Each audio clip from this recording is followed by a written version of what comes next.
very seldom have I been in a position where I've had such an honor today to introduce a leader to you that is clearly phenomenal.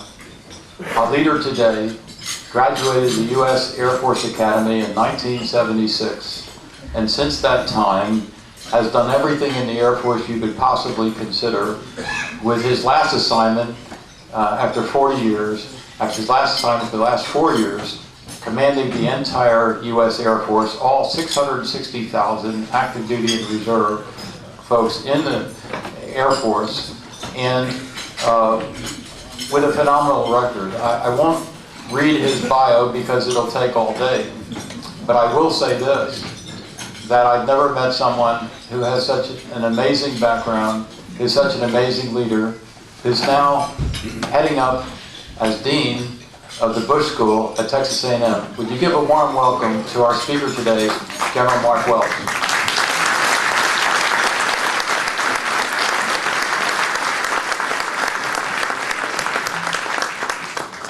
Thank you, folks. I would like you to note, in case you run into any of the faculty at the Bush School, that I brought a computer up here to the podium. I've never done this in my life. Please don't tell any of my former friends about this, because I'll never hear the end of it. But the guys at the school have been giving me grief about bringing a 3x5 card up with about 4 words on it. And they don't take computers around, so now I'm feeling like one of the fellas. Let me, first of all, thank you for allowing me to be here. To the Rotary Club, thank you for all your tremendous work in this community. I've just learned for over 100 years. Tom, thank you for allowing me to join you today. John, thank you for this program. Thank you for honoring the military as the city of Houston always does. It's really, really an honor to be here for this event. Second, let me say congratulations to the Marines, too. Congratulations on your 241st birthday to the Marines in our room today. Happy birthday.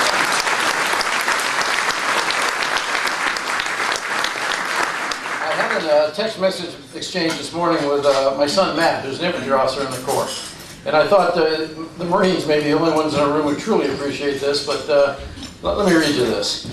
My daughter sent a text that had a picture of a birthday cake with Chris Farley jumping out of it topless dancing. And it says, "Happy birthday, Marines" on it. And I realized that I probably ought to remember which number it was today, since I was coming to this luncheon. So I sent Matt a text and said, "Matt, what birthday is it?" Thinking he'd understand that I was looking for 241. Here's the reply I got. "The day greatness was born. The day the earth stood still. The greatest day ever. Genesis. Victory on Earth Day. Judgment Day. The real Father's Day. The Immaculate American Conception. It's known by many names, Dad." I just thought you were appreciate that. I was schooled this morning. Let me also recognize here one more time the West Point Association, not just for the incredible work you do here in Houston. I can't believe how many West Point grads there are in Houston. It's remarkable. I think it's fantastic that you're able to keep bringing people together to celebrate your heritage. By the way, that heritage is remarkable for all of us in the room. We know about the Long Gray Line.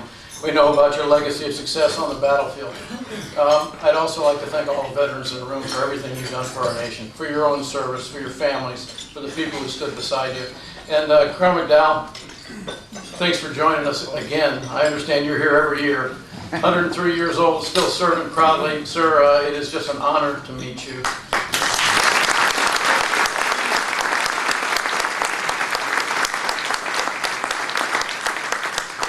John asked me if I would talk for just a few minutes about what's going on in the world, which is kind of a minor task. And after the events of the last couple of days, I thought it might be good to start with what's going on right here at home. It's been a pretty exciting election season. It's been a pretty exciting last few days, and it's been a little nerve-wracking, I'm sure, for many of you in the room. And now, as normally happens after the election, as we look forward to a presidential transition, I think it's normal for all of us to be a little bit nervous about that transition, and this time maybe even a little bit more nervous than normal, because there are always threats to worry about for each and every one of us. For every one of you in the Rotary Club, you know this is true in your business, it's true in your city, your state, and your world. Whether the new administration is worried about Russia buffering itself in Eastern Europe, or China and their aggressive expansion in the Western Pacific, or their aggressive economic expansion globally, I think there's plenty of things to keep the new president and his team awake at night. It may be violent extremism in general, maybe ISIS in particular, Maybe Al-Qaeda, which really hasn't gone anywhere, guys. They're still kicking and they're still hating us. Iran's malign influence throughout the Middle East and the Levant is still a major problem. North Korea's nuclear ambitions, homegrown terrorism. It's a pretty scary world some days. And of course, the economy is always in the back of each of our minds. We're always worried about where it's going, how it's going to impact us, how it's going to impact our business, our family, our lifestyles. And then of course, you got the toxic politics we have right here in this country over the last couple of years, the dysfunction that produces, the paralysis it seems to spawn, and the resulting crisis, in my mind, of trust between the American people and the people we elect to represent us. These are just a few of the issues that the new administration is going to need to address, and they need to address all of them quickly. So without presuming to know the right answer to all those issues, I'll just tell you that if somebody called me up and said, hey, what do you suggest? Let me just give you a couple of things I would offer them to think about. First is that when it comes to the development of a national strategy, we seem to do a lot of collective hand-wringing, trying to figure out what Russia or China are trying to accomplish, or what they are going to be. So we can construct counter-strategies to where they're trying to go, or to frustrate their progress. And I would suggest that the new administration should take exactly the opposite approach. Let's start by coming to agreement on what the United States of America is going to be in the future.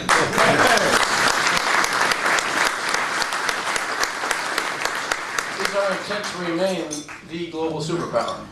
Or are we content to be a global power, among others?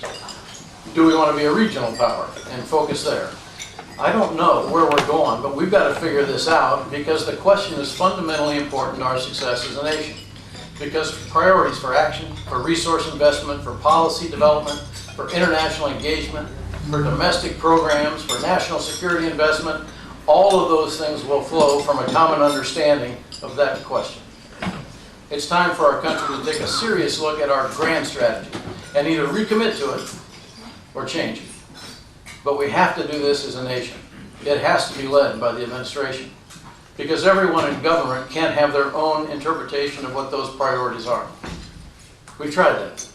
It's not working well.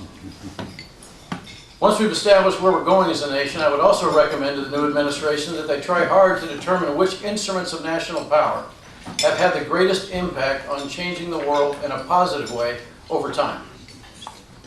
And then prioritize our thought, our energy, and our resources in exploiting success in those areas.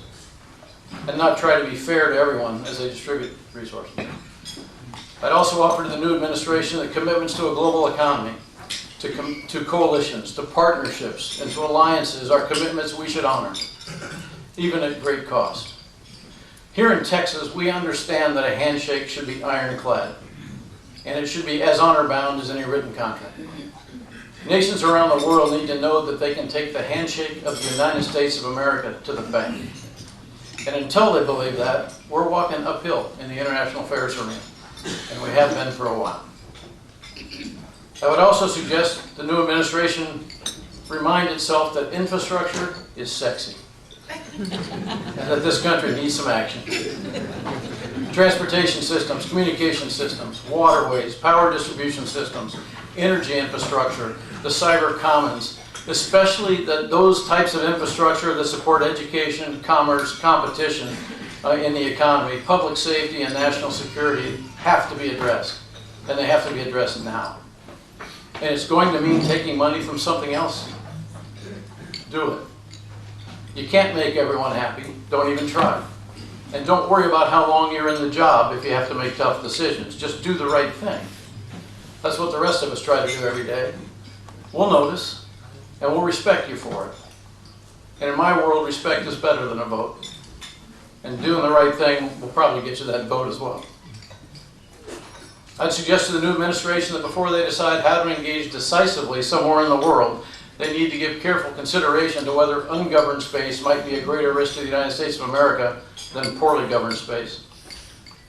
I'd also suggest to the new administration that we not say we're at risk of cyber attack anymore, and instead just say that we're under cyber attack, because we have been for years. A clear, practical policy that will allow us to come together across business, industry, and government boundaries in a comprehensive and meaningful way to defeat and/or respond to that attack is the first and most critical step, and we need to take it quickly. And finally, I would offer to the administration, if they decide to make U.S. military power a key part of their portfolio, they should understand that today's military is smaller than it used to be, significantly smaller in some mission areas. For example, just the United States Air Force is 40% smaller than it was during the first Gulf War. Most people don't know that. 200,000 fewer airmen, and they're 400% more operationally engaged. That math just doesn't work over time. The other services are very similar. Our service is also badly in need of recapitalization and modernization. I'll use the Air Force as an example again, just because I'm an Air Force guy, but I could use them from each one of the services. The Air Force has over 20 fleets of airplanes that qualify for antique license plates here in the state of Texas. And we've got 12 fleets of airplanes, 12 entire fleets that could join AARP today. Just think about that for a minute. Can you imagine if we'd used the venerable B-17 bomber from World War II in the first Gulf War to bomb Baghdad? I mean, we'd have been laughed out of the place. But if we'd done it, it would have been younger then than the B-52, the KC-135, the U-2, and the T-38 are today. And we're flying those things constantly in ugly places around the world. The other services have very similar stories, and I would suggest to the new administration that this is unacceptable if we intend to remain the greatest nation on earth. Okay, I'll be happy to address any of those things you want or anything else you're interested in Q&A, but let me finish by going back to Veterans Day. Because Houston has always been a city that does a remarkable job of honoring its military and its veterans. Thank you for that. Texas is as good a state as there is at honoring its veterans, their service and their legacy. And I'm very proud to work at Texas A&M University, which maybe more than any other university in the country, except the service academies, honors its military veterans in remarkable ways.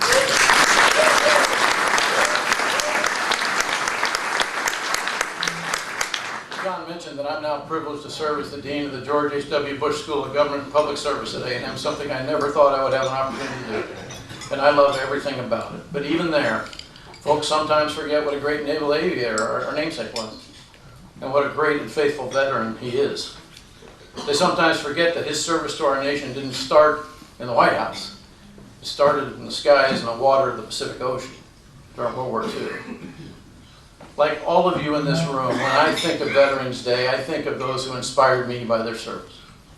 And after 40 years in uniform, there are so many in that category that I can't even begin to count.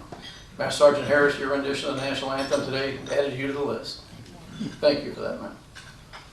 But let me mention four of them very briefly. The first one's a guy named Jim Duane. Jim Duane was born in 1885 in Jonestown, Pennsylvania. And when he was a very young boy, his father died trying to save a neighbor in a flood that hit that town that some of you may have studied about in the history class. Jim and his mom moved to New York City. His mom took work everywhere she could find it. Jim, as a young guy, liked acting, so he actually began acting. He and Douglas Fairbanks Sr. became an item on Broadway as young teens and mid-teens acting at different things on Broadway. So he was actually pretty good at this. When he was 19 years old, he joined the Army National Guard.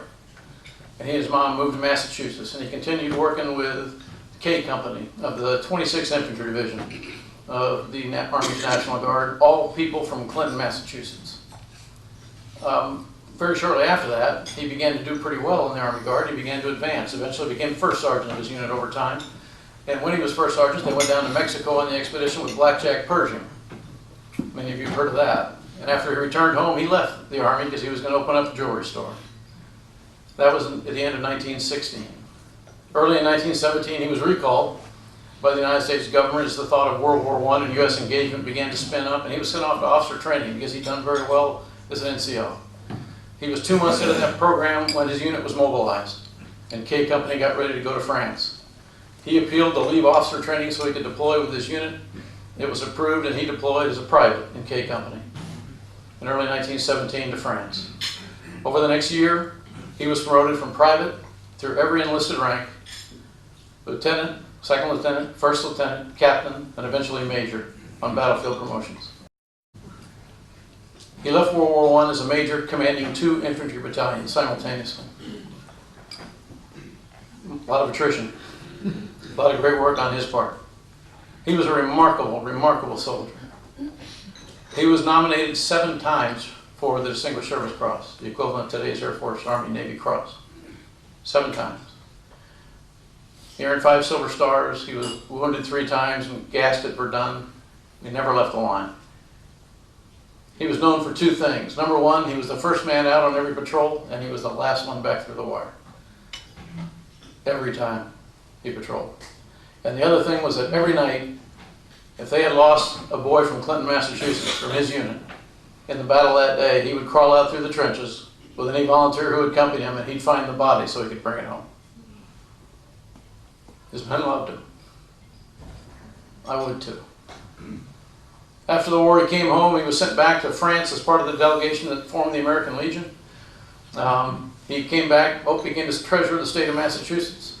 Eventually, the gas from Verdun got to his lungs. He moved to Arizona. He became the Maricopa County Sheriff and eventually Chief of Police of Phoenix, Arizona. A remarkable life of service. One of his daughters married a guy named Mick. Mick was a young boy from Corpus Christi, Texas. He was enrolled at Texas A&M University. In 1942, he left the Corps to join the Aviation Cadets. He graduated number 1 in a class of 473 in July of 1943.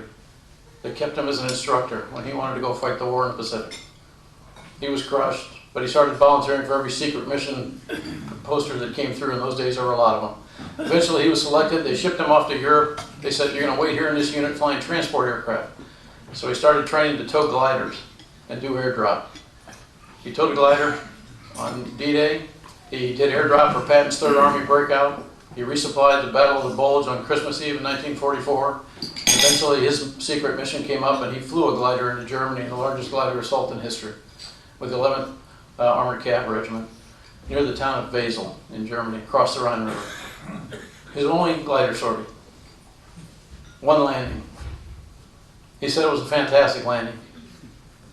The only thing that really scared him was when the last guy out of the glider threw him a rifle. And he said that's the first time he thought about how he got home. He spent the next 5 months fighting with the infantry across northern Germany in his Air Force appreciation tour, as he called it. Amazing guy. Went on to fly in Korea, flew in Vietnam. He wore the Silver Star. He wore multiple Distinguished Flying Crosses. He had 38, I believe, air medals, all earned in combat operations. He was nominated for the Medal of Honor in Vietnam. Remarkable guy. A couple of his grandsons also served. One's John and one's Matt. John was a graduate of the Air Force Academy. He played football there while earning academic honors. Went on to graduate at the top of his pilot training class. Before he could get into the airplane, he always wanted to fly, which he was selected for, the F-16. He developed an inner ear disorder, and he was medically grounded and then discharged from the Air Force. He returned to Texas A&M University and graduated from medical school. He serves now as an emergency room doctor because he cares about what happens around him. His life keeps changing, his goals keep changing, his dreams are adjusted, and he keeps giving. Another grandson's name was Matt. Matt's another proud Aggie, history major, which he might not remember now, but he will remember he was captain of the Aggie Rugby Club for 4 years. He was an All-American rugby player. After graduation, he went up to Dallas and was captain of the Dallas Harlequins, which is a team in the U.S. Men's Super League, the top level of rugby in this country. He was hoping to play professional rugby overseas, but he never got the call. Only good enough, only tough enough, not quite fast enough. One day he called his parents up and said, "You know, it's time I stand for something." He's now an infantry officer in the United States Marine Corps. He stands for everything and for everybody. Just like everybody in this room wearing a uniform. He sees the world through a real clear lens. You're good or you're bad. If you're good, we're here to help you. If you're bad, you better leave before I get there. Most Marines see the world that way.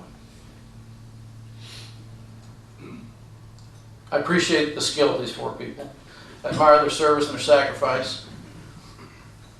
And I'm so thankful for the influence they've had on my life. Jim Duane was my grandfather. The gas at Verdun caught up with him as he aged, and I never got to meet him because he died before I was born. But from the first day I heard his story of service, I stood a little proud. Mick is the greatest man I've ever known. He was my father, and the reason I chose to serve. I just wanted to be a little bit like him. John and Matt are 2 of my sons. John's quiet strength and resilience lift me up all the time. And Matt's fire and passion make me want to stand for something every day. Because he won't tolerate anything less. Tomorrow, Veterans Day, is their day. And yours. Thank you for your service. Thanks for supporting their service. And thank you for allowing me to be here today. It's truly an honor. Happy Veterans Day, and I'd love to take some questions.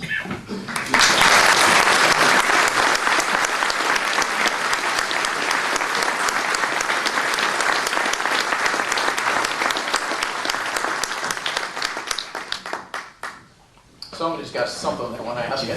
Yes, sir.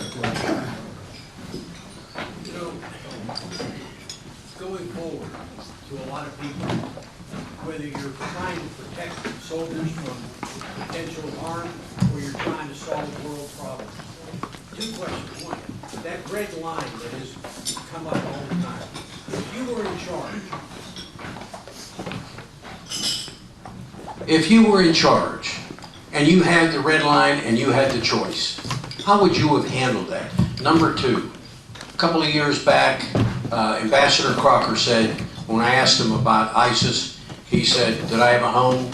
Do I have cockroaches? And what do I do with my cockroaches? He said, he fumigated. So right now, again, ISIS hasn't disappeared, but they're on the run. How would you clean that up? That's my two questions. Let me start by asking which red line are we referring to here, sir? We're talking about Syria, when they were gassing people, and he said if they keep doing this to their civilians, that we would take action, which we did not. Was that the right move? Was that the wrong move? And how would you handle it? Well, looking backwards is easy. I don't know all the factors that were involved in the President's decision on that, and none of us do. I'll go back to what I said during my comments earlier, though. I believe that the word of the United States of America should stand for something. If we say we will not tolerate something, we should think carefully before we say that, before we establish a red line. But once we establish it, we should live up to what we said.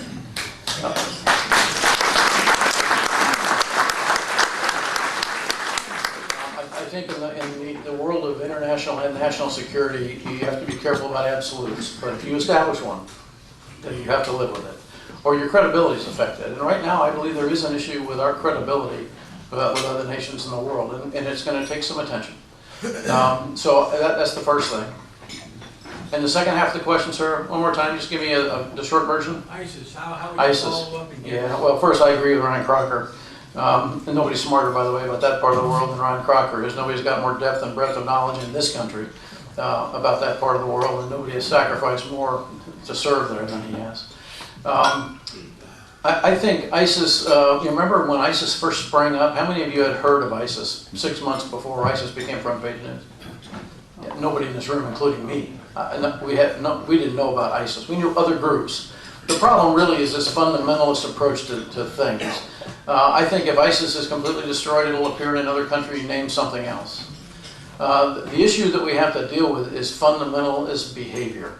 In this case, it's associated with Islam, clearly. But it's not the only fundamentalist behavior we have to worry about. And so I think, again, we have to decide what is the end state we're seeking, and then how far are we willing to go to create it as a nation. Once we make that decision on the front end, we then pursue until something dramatically changes our proposed course of action. So I'll tell you this, if anybody in this room, and there are people here who sat across from a Wahhabi jihadist and looked him in the eye and felt the hate, we are not going to convince them that their theology is wrong. We're not going to convince them that their ideology is wrong. We're not going to convince them that democracy is the way they should go. We're not going to convince them we have a better deal for them. They are going to kill us, or we're going to kill them. That's Mark's view. Question over here, and then Dr. Eggers. Yes, sir. How you doing, General? Sergeant sir. Prevo here. Good to see you, sir. First, I want to say it's an honor to ask you this question, you being the former Chief of Staff. It's an honor to hear you speak. Well, my question is going to be kind of biased towards the Air Force because, of course, you as our former Chief of Staff. Looking back, were there any issues that you may have wanted to tackle that you couldn't get to, or any other changes that you wanted to make that you just wasn't able to during your time in office? Oh yeah, about 100 of them. It's really interesting. I was talking to the new Air Force Chief of Staff. He's a great guy named Dave Goldfein. And he has three main priorities as he starts off the job. I was laughing because two of them were two of my top two priorities when I started the job. And they got hijacked instantly by events way, way beyond our control. Within the first week, even before the first week on the job for me, at my confirmation hearing, I was assaulted by the guard, problem with the guard. Air Force and the guard, ruptured, we'll never be together again, this is horrible. Sexual assault was a major item in the news, and should have been, by the way. And we were right in the middle of that discussion and debate because the Air Force all of a sudden was the poster child for the problem of sexual assault. The reality is the Air Force has less of a problem with that than any other service except the Coast Guard. The Coast Guard and the Air Force are about equivalent. Now, if you have one sexual assault, it's enough of a problem. We ought to be focused on it all day, every day. But I don't know how we became the focus, but we clearly were of Congress and other groups. And I spent a lot of time trying to make sure we were doing everything we could in that arena.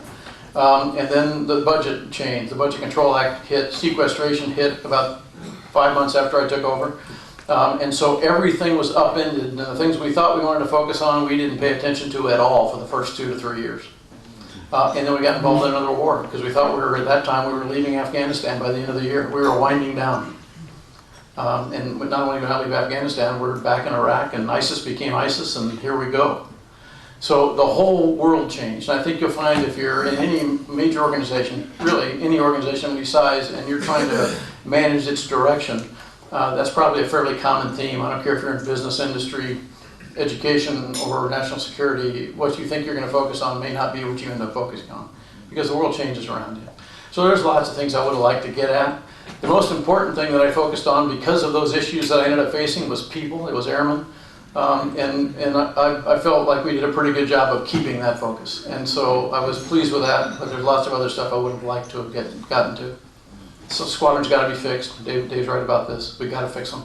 We got to get the right number of people in them, or cut the number of squadrons, or cut the operational tempo. There's just a lot of things that need to be done. When you take an organization and cut it by 40% over 20 years, and you make no adjustments to your organizational structure, to the way your funding streams are oriented, I mean, just no business in the world could succeed that way. The problem we have is that we don't control all that. It's all controlled through legislative action. So you can't keep, one of the things that's changed in Washington pretty dramatically in my view, is that there are a lot of people now worrying about line by line through the service budgets, all the budgets, not just the Air Forces, all the services have the same problem. And if you control military spending by top line, that makes some sense to me. But you can't control top line and then tell them how to spend everything inside it without letting them make the decisions they need to do that in a responsible way.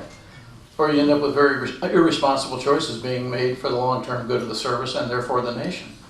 That's been happening. It has to stop. Thank you. I enjoyed what you were saying. They've been in my mind for many years now. We need to take care of our infrastructure and take care of our military. But we have a little problem. We're $20 trillion in debt. Now you're the man on top. You're in charge. Answer this question. If you can do it any way you want it, how do we pay for it? Thank you. I think you just start by deciding how much can you afford to pay. One of the things that was lost in the last couple of years of budget battles in Washington and the Pentagon is that nobody in the Department of Defense was saying we don't have enough money. The service chiefs were not saying that. What they were saying is if you want us to do this much stuff, this is not enough money. So if you want to give us this much money, then tell us this much stuff that we should do and realize that the rest of it's not going to happen. The military doesn't decide the policy for using instruments of national power for the country. That comes from the policy side of government. The military goes and executes. So if a nation decides that it's comfortable being a regional power, and we're therefore going to cut the budget this much, figure out how to live inside it, we will do that. And one of the great things about leading the military is that when our civilian bosses say do this, we do it. We just shut up and color and figure it out. We give them our opinion about it on the front end, but once the decision's made, it's the decision. Let's move on.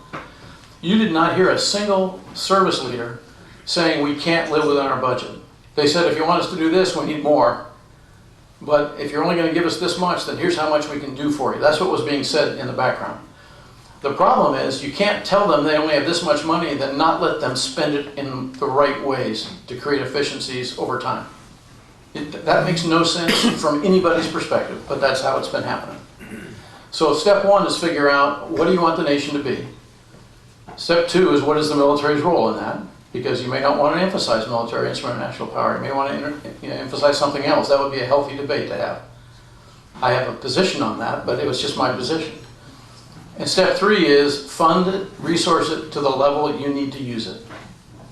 But don't kid yourself about what you can do with an aging, not modernized force. We are setting ourselves up to fail in a national security issue in the future. And everybody will look at the military and go, we can't believe you failed. And I'm going to be the first one screaming, we've been telling you for years this is coming, which won't matter. Whoever's serving at that time will be crucified for it. That's what the service chiefs are frustrated about. So everybody understands there's a national debt problem. Nobody in the Department of Defense is saying we shouldn't be part of the solution. They're just saying, tell us how much we got and let us spend it wisely. And then we'll tell you what we can do with that. And you should believe us. We have no reason to lie to you.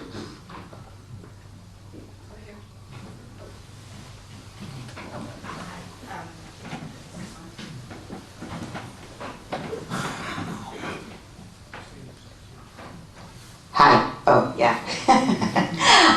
First of all, I want to thank you very much for your service, and to everyone else here today. I'm honored to be in your presence. I'm the daughter of an Army veteran, and he goes to the VA and gets really good service. But I know that's not the case for everyone, and I'd like to know what your feelings are on improving the situation for the medical help for our veterans, and if you agree with, I guess, Trump's policies of what he wants to do to help that situation. I found it helpful over time to not assume that the things you hear a candidate say they will do during a campaign, just take that as gospel, so that's the way his policy will actually look when it's implemented. I'd rather wait and see what the policy as implemented really looks like, because I think it'll be different. There's a certain reality, I suspect, of walking into the White House when all of a sudden all the information is available to you and the budget is limited and you can't do all the things you wanted to do. That is probably a little bit sobering. So I hope that the new president will take counsel of the people around him who have been doing this for a while, that he will talk to the people in the VA, because the great majority of people in the Veterans Administration are great human beings who are trying to provide great care for our veterans. There are thousands and thousands of veterans who get wonderful medical care for the VA. We only hear about the horror stories. It doesn't mean there aren't horror stories, but it means that at least we need to understand that there are a lot of great people in this organization who want to make it better. And so I think there's a lot of wonderful things about the VA. I think they have been embarked on this mission for a couple of years to identify the areas where they have struggled and figure out how to fix them. I'm actually connected to the VA now as a patient, and I've been treated wonderfully, not surprisingly. But here's something that might surprise you. My son John, when he was medically discharged from the Air Force, was just some kid. They didn't know who he was. He was a brand new lieutenant when he was discharged, first lieutenant. And he's a VA medical patient and has stayed with them all these years, and he's a doctor. He stays with them because of the quality of care and the service he gets from the VA. So, I mean, there's another side of this coin that we have to understand. And I think that the big thing to do is figure out where do you have the big problem in the most places, and then take those things on one at a time. And that's what the VA's been trying to do. Even a year ago, if I had retired a year earlier, my medical records would not have been in automatic form where the VA could reference them. We'd have had to carry around a box of medical records, and they would have had to review those. Now it was all done electronically. It was scanned in before I left the Air Force. So, I mean, and the next step is make the two systems connect so nobody has to do anything. You just walk out the door and your records are already available to everybody. But people are working some of those common sense things, access to care, a number of different physicians in high quantity patient areas. So there's a lot of people focused on this. I just believe the VA needs our support, and we need a very honest system that gives feedback to them so we know before the problems hit the newspaper. I'd rather hear about them so they can fix them sooner. And that's what the VA director would tell you. So I'm actually optimistic about where they're headed. Yes, ma'am. I'm curious, what is the compelling story to get a young person to join one of the services today? You know, at the Bush School, the foundational principle of the George Bush School is public service is a noble calling. I believe that. I used to get entertained when people talked about new generations. Pick one, Gen X, millennials, I don't care which one it is. In my time in the Air Force, while I was serving as the Chief of Staff of the Air Force, there were 5 generations of people in our Air Force. And every single one of them was going to be a catastrophe. The place was going to fall apart because they think differently, they talk differently, they don't care about the things that matter. all that was hooey, in my view. They brought incredibly new tools, new perspectives, new ways of solving problems, better familiarity with technology, all things that made us stronger and stronger and stronger. And a weird thing happened once they got into the service, not just the Air Force, any service. They started to look at the things that that service valued the most, and they embraced them. So things like heritage became important to them too. Things like pride in your uniform, things like pride in a legacy, things like the history of your unit, the people who made you proud as you read their stories over time. All of that became part of their DNA too. And now we've got these incredibly talented, different thinking people with great technological skills who also talk about patriotism, they talk about pride, they talk about legacy, they talk about honor. They're great, great additions to the United States military. All the young men and women today have to do is come meet young men and women in the United States military. Just put them in a room and they'll want to join. I've seen it over and over and over again. I would put the people up against any organization on earth. I mean, I came in because I was in love with airplanes. I stayed in because I fell in love with people. There's nobody like them. The things we ask them to do, the situations we put them in, the places we send them, the work we ask them to accomplish, and they do it positively. They complain a little bit on the side, but that's their privilege. But they get the job done. They take care of each other, and all they ask us to do is pay them enough to feed their family, take care of their family when they're gone, and treat them if they get hurt doing it. That's it. They're unbelievable. Yes, ma'am. I'm sorry, we will work our way back to you, sir. Yes, ma'am. Okay. General Ross, thank you for coming to Junior League today. We appreciate you being here. I have one question that's going to relate a little bit to the election. And Hillary would say, do we want Trump pushing a button if there was a war? So my question to you is, how many people would Trump have to talk to before he pushed that button? We shouldn't be that afraid. There are a lot of people involved in that process. Yeah. And there are people who are very experienced at it. They understand the impact. And I doubt very seriously any president would just very casually decide to launch a nuclear attack. That's not humanly possible, I don't think. Not with anybody we'd elect in this country. Thank you. And I just don't think that's a major issue. You know, if you look back over time, all the different personalities that have come into the White House, and if you study history at all about the conflicts during presidential elections, there have been some horrible cycles and elections over time in our country.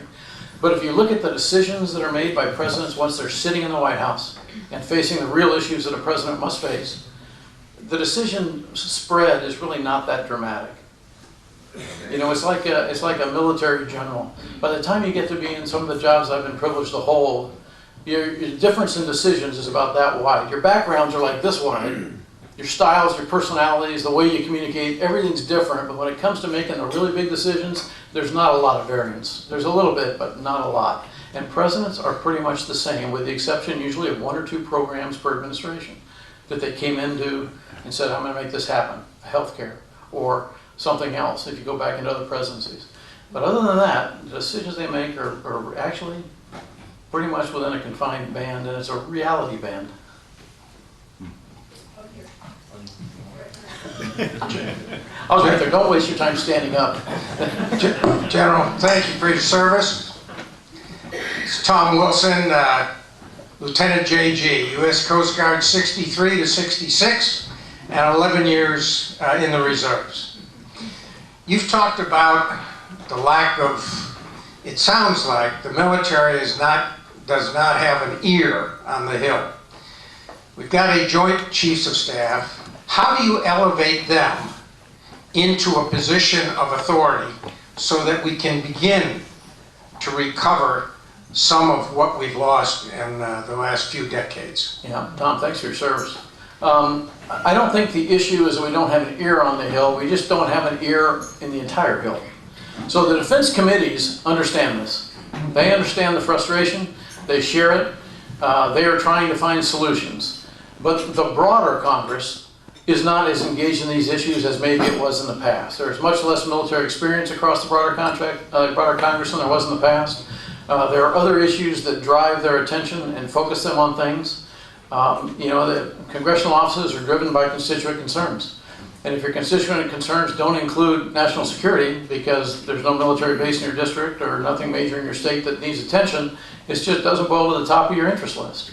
They're very, very busy people. They're going back and forth to their home states constantly. They never really quit running for office, which is just part of the job. And so they're distracted, and they're a couple of miles wide and an inch deep. They're remarkably talented people, and they care about all the right things. They just don't focus on the same things I would like them to focus on, depending on what job I'm in. And I think that's the problem, Tom. So how do you elevate this idea of national security as a critical issue for the nation? And that is a broader congressional problem, and that will come from constituents. The military can't really do that. We've been saying it for a while. I had no problem getting in any member of Congress's office anytime I wanted. They were very kind to us. They listened. But they weren't that engaged because they didn't have an issue in their state. The people who serve on the defense committees are very vocal about the need to put more money into defense and how should we do it and how can we pay attention and prioritize, but they have their own understanding of what the right solution would be, and they defend that understanding, and so you end up with a whole bunch of people who think they know the right way to get it done, which ends up with stalemates and funding decisions. That's the problem. Thank you, sir, for your comments this morning. That having grew up in a military family myself, I appreciate them, and that just really touched my heart. But my question today comes from my wife. She's not here today, but she is a NASA scientist, and she grew up in Turkey, Muslim background, so she has a very different perspective on the world. And one thing you said today was very interesting to me, and that was, how do we identify something from a global perspective that not only the United States can get behind, but that can lead in the world, and do something that we can develop cooperation across the world in a positive way. Here in Houston, we've watched over the past 8 years as Johnson Space Center and NASA has basically crumbled to nothing. My wife has watched it. She watched it personally, and I would like to see, and I know a lot of people here would like to see, NASA be reinvigorated and that be the torch for world cooperation and from a positive standpoint. I'd like to hear your thoughts on that. Well, it worked before. NASA's held the torch before for us as a nation, and kind of led the charge in competition globally that kind of captured the world's attention. I'm a big believer in NASA. I believe if you don't push the edges as a nation, then the edges start to get fuzzy and they actually start to kind of constrict a little on you. So I believe NASA is a place that can actually inspire the entire community of Americans and can draw an international world, especially now when we're much more closely connected than we were back in the late 50s and 60s. We're much more connected now, communication-wise, data sharing, cooperative work in industry and in security. I just think you could energize whatever it is. Is it the Mars effort? I don't know what it is, but something would be a great grand challenge that we should all go after. And I think it's good economically, it's good for everyone. So I would like to see something like that. This has been discussed a number of times in Washington, by the way, and I think the problem again is coming to agreement on what the right answer is. And right now we don't seem to be able to come to agreement on anything. That's the frustration. And it's the frustration for members of Congress and members of government as well. Everybody knows the issue. Nobody's proud of it. We just can't seem to reach a place where we decide to concede and offer concessions so that we can reach an agreement to partner on something. And that's the frustration everybody's trying to face. And typically when this has happened in history, it's been broken by a catastrophe. And then we come together. So hopefully that's not the case here. By the way, does your wife have a problem with judgment in men? I mean, I'm thinking, how did you marry up that far? Because it happened for me, too. Thank her for what she does. Folks, thank you so much for having me.